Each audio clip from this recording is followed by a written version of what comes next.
10 years ago, I was what you'd call an average 8-year-old. No anxiety, extremely extroverted.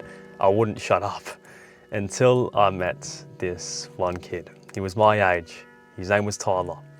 And I got forced to sit next to Tyler one day in school. I was one of the good kids and he was one of the bad kids, so I had to kind of influence his behavior in a positive way. Then I started hanging out with Tyler at lunchtime.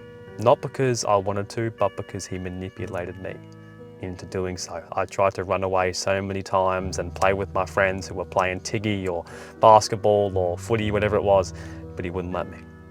He'd either grab me and pull me back, or he'd say something like, I don't know, I'm gonna bash you, or I'm gonna tell your friends that you're something or whatever. So I was forced to play with him every single lunchtime, and it got to a point where I was running behind him one day and a grade sixer came past us and he gave us a high five. But the grade sixer somehow ended up hitting my face. I don't really know how it happened, and I started crying because of that. Not because of it, it hurt me. It just felt like I couldn't go anywhere. I was just a fucking victim to everyone at school. I'd cry to the teacher. Tyler called me a pussy. The year sixes, I don't really think they liked me anymore because they probably thought I was a pussy. And it got that bad that I went home that day, talked to my mum about what had happened. She knew that, you know, I wasn't really hanging out with my friends, but I told her it got really bad. So the day, maybe after that or a couple of days after that, she came into school to actually talk to Tyler before school started. So my mum and this Tyler kid walk into a room which is next to our classroom. They're in there for maybe 5 minutes. My mum doesn't really say anything bad because I'm at the door listening, making sure they don't see me. She doesn't say anything bad, but the Tyler kid walks out of the room extremely pissed off at me, like really, really angry. And I don't think we talk again unless we have to. He plays alone at lunch. I think he brings another person along with him. And then I go back to playing with my real friends. He left around a year later after this. I don't think he left because of me. And 2 years or 3 years later, I went on a camp around 3 hours away from home. It was the first camp I'd ever been on. I was extremely homesick. I hated it the first day I got there. It was out in the woods. 2 or 3 people from my school. I didn't know anybody. And guess who was there? Tyler. Fuck. I walk into our dorm and I see him in the hallway, pull my head down straight away, walk into my room, and I just try to avoid him at all costs. I think I avoid him for the first day because there's like hundreds of kids there. This is like the first time I've ever felt extremely anxious, really introverted, and I'll explain how this impacted me throughout the video. Second day, he sees me. Doesn't say a word to me. He just looks at me, to his friends, who you can kind of tell are like the bad boys, right? And they just start laughing. I don't really know what it was. My head was kind of round in year 6, that might have been that, but I think it was because of what Tyler had said to his friends about me probably. He hung around 3 people at that camp. And one of the friends was like the troublemaker of the camp. No one wanted to fuck with this dude, right? And I'm actually pretty good friends with him now. I'm not like good friends with him, but he goes to my school and he definitely remembers me. So that's pretty funny how it all comes around. The camp lasted for 5 days if you go back to year 6, and I hated it. One of the worst experiences of my life because I was in this constant fear of anxiety, wondering what this Tyler kid would do to me. Because I was so bound to him doing something to me, bro. Because I felt a lot of regret telling my mum and getting him really angry because of that. After the camp, I feel powerless.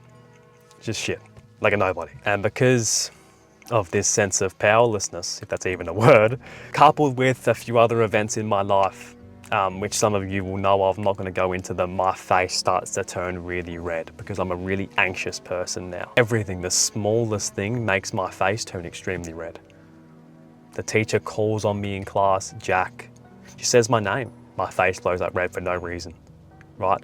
I put my hand up to answer a question I'm really confident in. Even though I'm extremely confident in answering the question, I still go red and people still laugh at me. Like, what do I do? So, what do? You resort to not talking. That's what you do. And when you develop something like this, when you're 12, 13 years old, it fucks with your whole life. You don't speak, you don't learn how to communicate. You're so below everyone else. Everyone else gets ahead of you. It was the second last day of year 6. My face red problem was very, very prevalent. But it was footy day this day. So we got to wear face paint. So, of course I took up the opportunity. I wore face paint so my face wouldn't go red. And it was the only day in probably around 6 months where I could genuinely be myself. So I was myself for that day. It was one of the most freeing days of my life, one of the most enjoyable days of my life. I won the 500-kilometre trophy, which I'll put up on the screen right now. The day after that, it was the last day of primary school. We watched a movie called Wonder. I think it's called Wonder, I'm pretty sure. About some kid with a helmet, and his face isn't like a normal face. Probably the best way I can put it. And I could relate a lot to this guy. His favourite day of the year was Halloween because he got to put a mask on his face. That's the same with me. My favourite day of the year was footy day because I got to cover up my face. Not because it was, nothing different, but because I went extremely red. I wasn't embarrassed of being anxious. I wasn't embarrassed of doing something embarrassing. I was embarrassed of doing something embarrassing and my face going red because of it. Hold on, I need to take a piss real quick. I'll be back. Oh, I'm back. So the last day of primary school, we watched Wonder. And all I did when I got home was kind of, be kind of nostalgic about all the memories I'd made at primary school. But I think I watched the Wonder movie again because I can relate so much to the main character of it. And I think I watched it a couple more times on the weekend. He was the only person I could actually relate to, this kid, right? And I wasn't even I was so blessed to be in the position I was compared to this guy in the movie. But I just felt so much like him. Because all it was because of my red face, that was it. I used to blow up like a tomato, bro. And every time someone would notice, at least one person would notice and they'd say something about it. I watched it again and again and again over the holidays. I don't really know why I did. And I went into high school. Now, I've mentioned these stories multiple times in videos. You guys probably know what turned me into an even more anxious person throughout high school and especially like the first week. I'm not going to mention them. The one thing I will mention that really kickstarted a lot of things was one day, it was maybe like a couple of weeks, I can't really remember, a couple of weeks, 3 weeks, maybe a month into year 7, my first year of high school, I was in Indonesian class.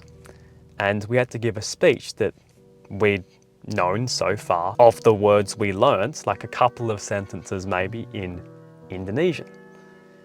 And somehow everybody else before me did a really good job, but I couldn't remember shit. All I could remember was terima kasih, which was thank you, and that was the end line. I had to make it there before I even said it. So I went up there trying to read off a script and it just sounded so shit. Everyone started laughing. You can tell my face would have blown up red because the teacher's down there, the kids are down there, and now everyone in my high school knows I go extremely red. Shit. So this continues. I get laughed at because of it. People stare at me sometimes. I put my head down a lot because I don't want people to see me. Right, my face goes extremely red, I just put my head down. Everyone knows I'm hiding it. So it gets to a point where I ask my mum for medication. My anxiety, my introvertism, my shyness is so bad. I thought it was a stupid decision of her to say no, but I'm actually grateful she didn't. Because I'll get to it in a minute, but it put me through so much, like pain in school, and I learned so much from it. I even went as far, I didn't actually do this, but it was definitely a thought when my mum said no about medication, and that was putting makeup on my face. Just so the makeup could cover up my cheeks that would go extremely red and I could finally act confident. That's it, that's all I wanted to be. I didn't care about getting embarrassed. I just cared about looking embarrassed. I see these kids in my school, they're doing the most funky ass shit ever, and they don't care. They go up in class, they give a speech, they don't really care. It's a bad speech, but they don't care. They act confident. I just wanted that. But I couldn't do that while being embarrassed, having my face blow up and still act like I'm confident. It just wouldn't work, it looked so weird. And to make matters worse, around the end of year 7, it kind of happened quite a bit though. My parents started fighting. Not like physical stuff, but just vocal. And it really got to me because my parents were the only people I could kind of relate to. Not really relate to, I couldn't really relate to them, but I could feel comfortable being myself with. And now I was scared to even go out sometimes, not all the time, just sometimes, as most families do, I guess, they argue sometimes. I just didn't want to leave my room. And this is something I haven't told in videos before, but I think I'm ready to say it. This affected me quite a bit. This affected me a lot, bro. More than I've ever said, because I've always been scared of saying it. But I'm older now, so I can say it. Okay, nothing bad, but it just amplified my anxiety a lot. I was an extreme introvert now, extremely shy around people. So year 8 started, and all I have is myself and basketball, that's it. It's all I have. And maybe, sometimes I feel myself around my friends, sometimes I do. Sometimes I feel okay at school, right? Because maybe we're playing sport and my face is already red from running around, so who cares if it goes red? That's the only time I felt comfortable. Went through year 8 and I started my YouTube channel at the start of 2021. As most of you know, I'm not going to repeat the same stories I've told multiple times, but I kind of have to say this for the point of the video. I was averaging about a subscriber a day, and that subscriber was one of the only things that made me feel comfortable in the last 2 years. Except seeing progress in basketball and beating people in basketball, the only comfort I really saw was actually seeing the subscribers. I know it's bad, you shouldn't, look at the metrics and the comments and the likes on when you go on a YouTube channel, but it was the only thing that actually put a smile on my face. Because I actually feel like people valued me. I know this sounds like I'm being a massive victim. Trust me, I'm not preaching this mindset. I'm just simply portraying or speaking from the perspective of my 15-year-old self. That's all I'm doing. This is what motivated me, honestly, seeing those comments, right, seeing those likes, just that one like. I got a dislike one time and it really hurt me. Despite the follower count, I still cared a lot about what people think. I think I got to around 100K on TikTok and I thought that would have solved all my problems. I'm kind of TikTok famous now. Nothing can affect me, but really it only made it worse because I put an element of perfection on myself now. I had to be perfect because I had followers. I had to be better than other people, right? So I only put more anxiety on me.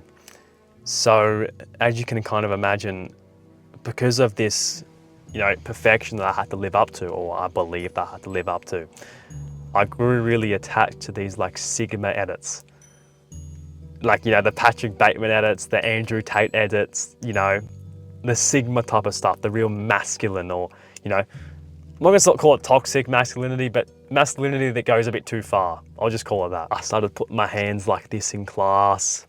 I started being really, my posture was perfect, which I guess is a good thing, but it was just over analytical. I wouldn't smile anymore because I was that, tough dude. It was a completely different me. I didn't get attention for that. If anything, I just got looked down upon even more. And I only acted like this Sigma male for attention. Because of my deepest insecurities, I lacked attention when I was younger, so I wanted more of it. I needed to be this Sigma male. It only made everything worse. Because at least I could kind of relate to people when I was trying to be myself. I was smiling because I've always been a big smiler in my life. So over time, I started to realize that that's not the way to do things. It's not really going to help anything. You might as well just try your best to be a little bit yourself. Start smiling more, bro. Stop with this fucking grind set shit. You're sitting there in class, try not to smile, try not to laugh. What the fuck is that? I was a bit of a dumbass. Around this time last year, I shared a video about my anxiety, actually. It was another video on anxiety. I didn't go as deep as this video, but I shared some of my, past experiences on it. And a lot of people actually related to me. It was one of the first videos I've actually made where I've shared my story about my anxiety growing up. It was maybe a quarter of this video. This video is gonna be a lot longer. And I could actually relate to people because I thought I was the only one. No one at my school isn't very big. At the time, it was maybe 120 kids in my year level. Now, because I'm in year 12, is maybe 70 or 60. A lot less now, but there was a lot more back then. Maybe one other person looked like they experienced the same level of anxiety as me, but I always thought I had it worse. And seeing these comments, I'll read the comments on this video as well. On that video, it was 11 months ago, I think, at this point. Yeah, I felt not alone anymore. Shit. Other people actually experience this. Other people's faces go red. Other people feel anxious at school. Holy shit. Of course they do. You know, it's common sense when you think about it. But I, at the time, thought I was the only one. So after hearing these comments and the stories of people who have escaped this anxiety, it's gotten a whole lot better. Oh, because I was better at this time. I was better, but it was still affecting me. The anxiety was still getting to me, and it still is. I'll get to that in a minute. I went out in nature for like 3 hours per day on the school holidays, you know, this time last year. And I kind of just studied what the hell was wrong with me. Why the hell was I so anxious? I got to the root cause of it. I always wanted attention. I just wanted to feel loved. I wanted to have high status, that's it. Yeah, it's tough to admit, it is. And it took a while for me to admit that to myself. I just want attention, because it just feels like you're weak. But you'd rather tell yourself that hard truth, or that harsh truth, than let it go and lie to yourself the rest of your entire life. So yeah, that definitely helps me. And I go through this year of what it's been so far, and I'm pretty good. As I've said in multiple videos, I can't really relate to a lot of people at my school just because I don't really do the things they do. You know, I'm just making content, replying to comments, reading books, studying, school. That's really it. It's really all I'm doing. And recording videos. So I can't really relate to a lot of people my age, which yeah, affects the anxiety a lot more. But I'm definitely better. I've definitely realized that the mind isn't as smart as you think it is. It's very dumb. Your anxiety, 90% of what you worry about will never happen. And that's just a fact. The mind is very dumb. People aren't thinking about you as much as you think they are. You know, just the basic things. You know, everyone has this same mindset as you. It might not be amplified as much as you. These are the things I've realized over the years, and I'm telling to myself. But everybody thinks about themselves more than they think about you. And it's something that I can tell myself all the time, but the anxiety's still there, bro. You know, the anxiety's still there. I can tell myself these quotes, right? It's never gonna happen. People aren't thinking about you. Other people's opinions don't matter. I can say this to myself all I want, but the anxiety will still be there because I have always wanted attention. I have. It's definitely gotten better. I've learned to give myself more attention, and I'd say 90% of the time I'm fine without a lot of attention from other people, right? But sometimes it sneaks in. Sometimes it does. Sometimes I feel shit. Sometimes I start comparing myself to people. And sometimes when I'm around a group of people who I don't relate to, I get very, very anxious because I want their attention. I have not mastered myself. I'm not perfect, bro. I'm not. So you're probably expecting some amazing ending, some trick or tip I gave myself that ridded my anxiety.